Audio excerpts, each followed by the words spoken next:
Je suis aussi le passage entre le monde laïque et le monde religieux, symbole du passage des ténèbres à la lumière, du mystère à la connaissance. Encore aujourd'hui, les portes des églises et des cathédrales sont très hautes, vous invitant à vous faire petit et heureux pour la franchir.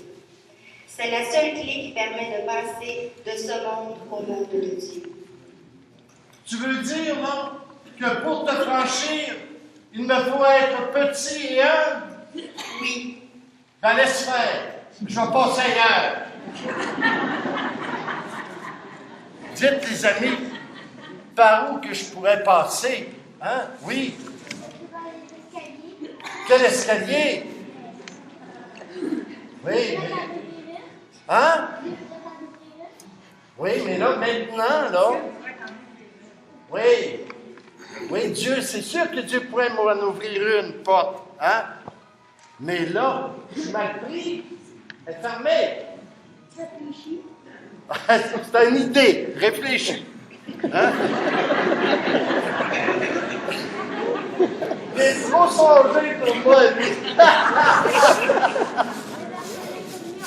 C'est la première communion. Ben oui. Hein? Bon. Alors, je ne peux pas passer ailleurs, dans le fond. Hein? Parce que, okay, si je passe ailleurs que par la porte, okay, supposons que je passe par une fenêtre. Hein? Hein? Qu'est-ce que les gens vont dire s'ils me voient passer par la fenêtre? Oui. Va appeler la police. Je passe pour un voleur. Hein? Puis je ne suis pas un voleur. Hein? Je passerai donc par la porte et je me ferai donc petit en me reconnaissant pécheur. Oui, celui qui passe par-dessus le mur du parc à brebis, au lieu d'entrer par la porte, c'est un voleur et un bandit.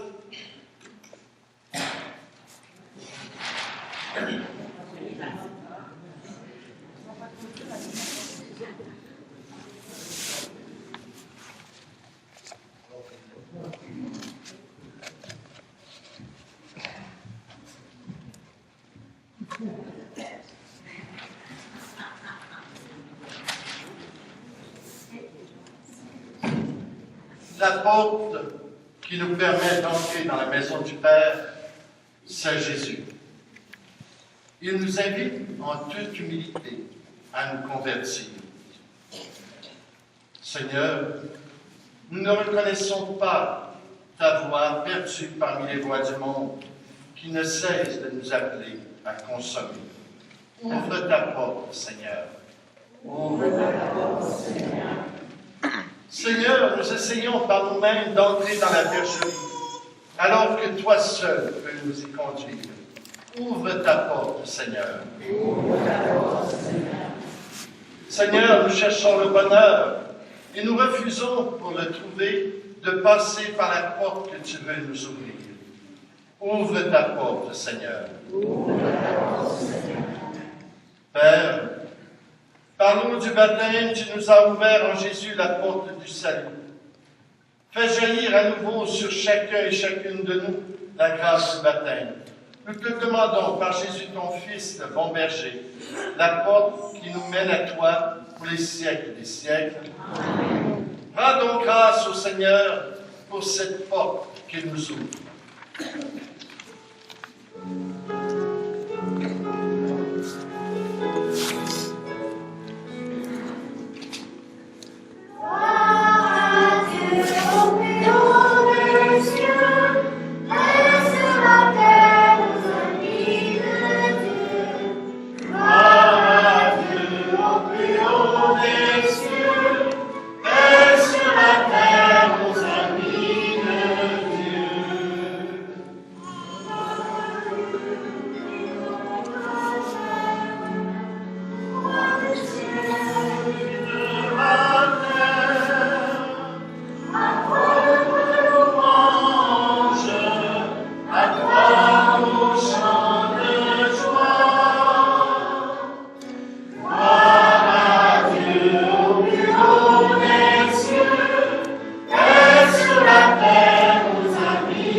invités à reconnaître la voix du portier.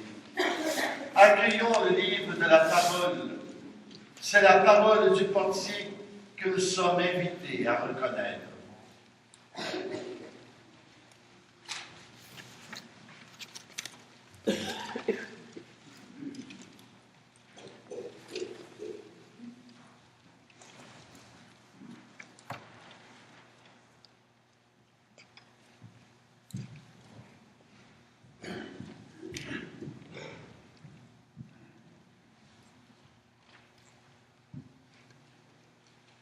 Prions le Seigneur.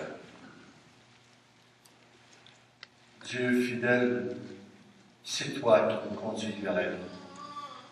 Tu nous as donné ton Fils Jésus, il est la parole vivante.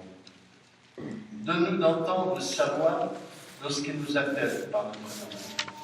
Ainsi nous pourrons, grâce à lui, franchir la porte qui nous sépare de toi et entrer dans des prés d'herbes fraîches pour les siècles des siècles.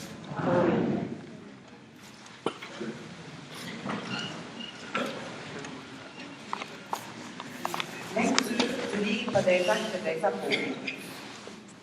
Toute la maison d'Israël doit donc savoir en toute certitude que Dieu a fait Seigneur et Messie, ce Jésus que vous avez crucifié. En entendant cela, tous furent pris de remords. Ils dirent à Pierre et aux apôtres, « Frères, que devons-nous faire? » Pierre leur dit, « Repentez-vous, et que chacun de vous se fasse baptiser au nom de Jésus, le Messie, pour obtenir le pardon de ses péchés. Alors, vous recevrez le don de l'Esprit Saint. » Parole du Seigneur. En mourant et en ressuscitant, Jésus nous a ouvert la porte à la vie de Dieu. Le baptême devient notre oui à cette vie de Dieu. Il est la porte d'entrée à cette vie de famille qu'est l'Église.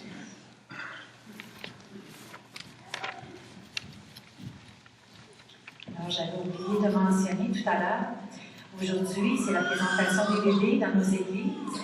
Et étant donné qu'on était nombreux, on a décidé d'en inviter que 2 ici, pour la bonne raison qu'on a un jeune parrain qui se prépare avec moi à la démarche de confirmation, puis il va faire baptiser sa petite de 4 ans, je pense. Mais c'est pas sa petite à lui, là, mais alors je les invite à venir nous trouver. Puis j'ai aussi ma famille à moi, ma fille, qui vient nous présenter son petit bébé aussi. Alors je les invite à venir ici par la porte, s'il vous plaît.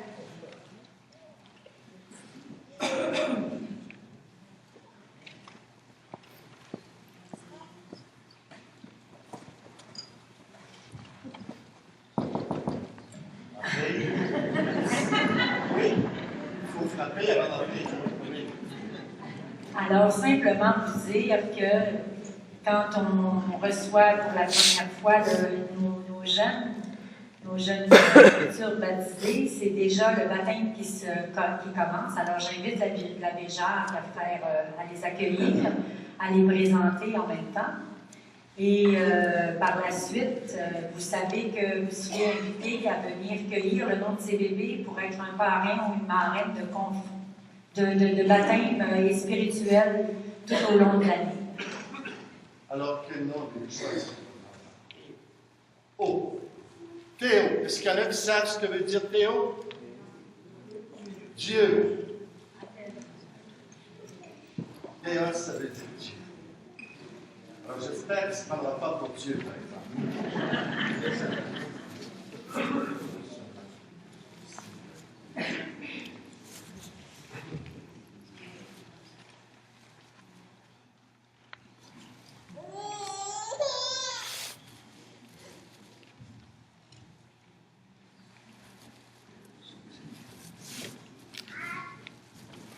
Nous avons notre plus grand, qui s'appelle Sabrina. Alors, Sabrina, sois marquée du signe du Christ de Jésus, notre Sauveur. Ah.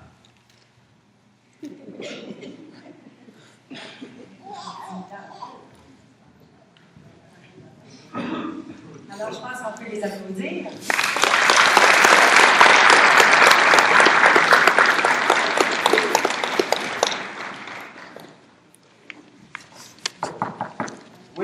Entrez.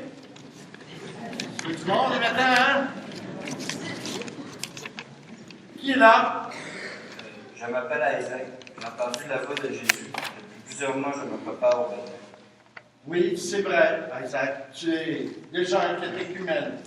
Et la porte de la foi s'est ouverte à toi. Tu as reçu le livre de la parole pour te permettre de reconnaître la voix du bon berger. Et aujourd'hui, je t'invite à formuler en tes mots ta foi. Je crois en Dieu, le Père Tout-Puissant, à celui qui m'a donné vie, à celui qui veille sur moi à tout moment comme un parent qui veille sur son enfant. Je crois en Jésus-Christ, Fils du Tout-Puissant, à celui qui guide mes pas, à celui qui a été prêt à se sacrifier sur la croix par amour pour nous, à celui qui est là pour nous écouter dans nos bons moments comme dans nos mauvais. Je crois en l'Esprit Saint, à celui qui nous marche à nos côtés, sur le chemin de l'amour. C'est celui qui nous remplit de tendresse, de bienveillance, de paix, de douceur et d'amour. Je crois en l'Église, à la l'unité, à la famille, et c'est grâce à elle que nous préservons la mémoire de Jésus. Reconnaissez-vous, à travers le credo d'Isaac, votre propre credo?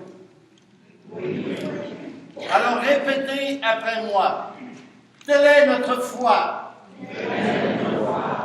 Telle est la foi de l'Église. Telle est la foi de l'Église. Que nous sommes fiers de proclamer. Que nous sommes fiers de proclamer. Dans le Christ Jésus, notre Seigneur. Dans le Christ Jésus, notre Seigneur.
La parole de Dieu est notre première nourriture.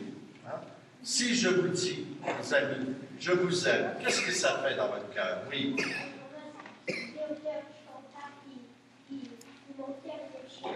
Ton cœur il a chaud, tu es content. Hein? Alors la parole de Jésus, c'est toujours comme ça, c'est une parole d'amour qui nous est donnée. Hein? Le Seigneur soit avec vous. Bonne nouvelle de Jésus-Christ selon Saint Jean. Voilà. Ça, comme ça. Pourquoi la tête ici? Oui. On comprend la parole de Dieu avec intelligence pour la proclamer. Hein? L'amour, le cœur. Hein? La parole de Jésus va s'enraciner dans notre cœur pour le réchauffer. Hein? Oui. En vérité, je vous le dis, celui qui passe par-dessus le mur du parc à brebis au lieu d'entrer par la porte, c'est un voleur et un bandit. Celui qui entre par la porte, c'est le berger des brebis. Le portier lui ouvre et les brebis reconnaissent sa voix. Il appelle ses brebis chacune par son nom et il les fait sortir. Quand il a fait sortir toutes celles qui sont à lui, il marche devant elles. Et les brebis le suivent car elles connaissent sa voix. Si c'est un autre, elles ne vont pas le suivre. Bien mieux, elles s'enfuiront parce qu'elles ne connaissent pas la voix d'un étranger. Jésus leur donna cette comparaison, mais ils ne comprirent pas ce qu'il voulait leur dire. Aussi, de nouveau, Jésus leur dit, en vérité, je vous le dis, je suis la porte des brebis. Tous ceux qui sont venus sont des voleurs et des bandits, et les brebis ne les ont pas écoutés. Je suis la porte. Celui qui entrera par moi sera sauvé. Il pourra entrer et sortir. Il trouvera sa nourriture. Le voleur ne vient que pour prendre, égorger et détruire. Alors que moi, je suis venu pour qu'on ait la vie. Et la vie en plénitude. Acclamons cette bonne nouvelle du Seigneur. Merci. Aujourd'hui, tu es là. Autour de rendez-vous. Aujourd'hui, tu es là. Pour aider nos combats. Aujourd'hui, tu es là.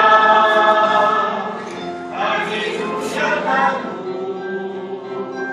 Aujourd'hui, tu es là. Alléluia, de paix. Aujourd'hui, tu es là.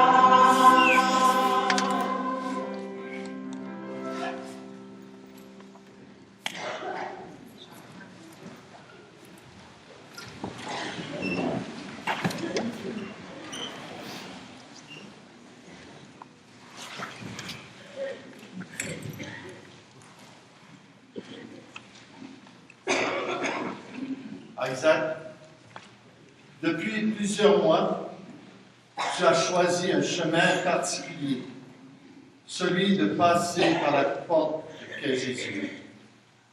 Qu'est-ce qui s'est passé pour que tu changes de chemin et que tu décides de passer par cette porte? Un soir, après avoir consommé de la drogue, je me suis couché et comme en rêve, j'ai vu deux chemins qui se sont présentés. D'abord, un chemin plus sombre où j'ai vu que si je continuais à y marcher, cela me conduirait à la mort. Puis un autre, plus lumineux, qui était promesse de bonheur. Nous autres aussi, et nous tous aussi, nous avons des choix à faire. Choisir entre des chemins de lumière ou de ténèbres comme Isaac. Dis-moi, Isaac, ce chemin de lumière, c'est qui? Je comprends maintenant que ce chemin, c'est Jésus. Oui, il est la porte du bonheur. Il ne demande qu'à nous ouvrir. Et vous, les amis, est-ce que vous êtes prêts à ouvrir la porte de votre cœur à Jésus? Et vous autres, les adultes, est-ce que vous êtes prêts à ouvrir la porte de votre cœur à Jésus? Oui. As-tu regret, Isaac, d'avoir choisi de passer par cette porte qu'est Jésus? Et comment peux-tu dire que maintenant tu marches sur un chemin de lumière. Je n'ai aucun regret. Maintenant, ça fait plus d'1 an que je ne consomme plus de drogue. Avant, j'étais plus distant avec mes amis et cette expérience m'a rapproché d'eux. Je suis maintenant à bon terme avec ma famille. Je suis maintenant plus heureux. Y a-t-il des personnes qui t'ont permis de mieux connaître Jésus? Oui, ma tante et ma grand-mère. Ok. Est-ce que Christine peut t'avoir aidé un peu? Ouais. Oui? Bon. Ces personnes ont donc été pour toi comme des bergers. Vous voyez, les amis, il est important de se laisser guider par des personnes qui remplacent Jésus auprès de nous. Peux-tu en nommer des personnes qui peuvent remplacer Jésus auprès de nous? Oui. Notre oncle, notre père, notre grand-mère, maman, hein? Puis les mamans, là, c'est important, une maman dans la vie, hein? Puis c'est le fait aujourd'hui en plus. Hein? Puis ta grand-mère aussi. Alors ce sont tous, et ce sont tous des gens qui remplacent Jésus, qui prennent soin de nous et qui ont à cœur qu'on connaisse les chemins de lumière. Mais il y en a d'autres aussi qui veulent nous amener sur des chemins plus sombres. Peux-tu me nommer des situations qui peuvent me conduire sur des chemins sombres? Oui. La chicane, la bataille, oui. Oui. Hein? L'intimidation, oui. Tu allais dire la même chose. Hein? Puis vous autres, les adultes, vous marchez toujours dans la lumière. Oh, ça parle moins fort. Oui. Non, il est en train de compenser son père.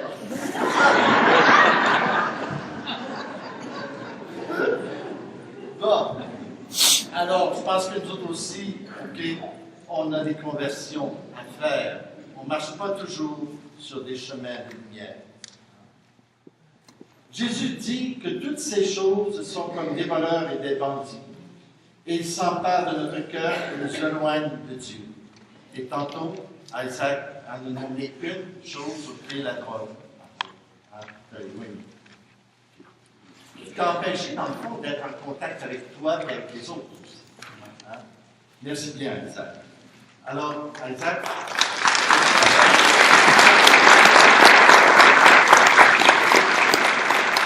La prochaine étape,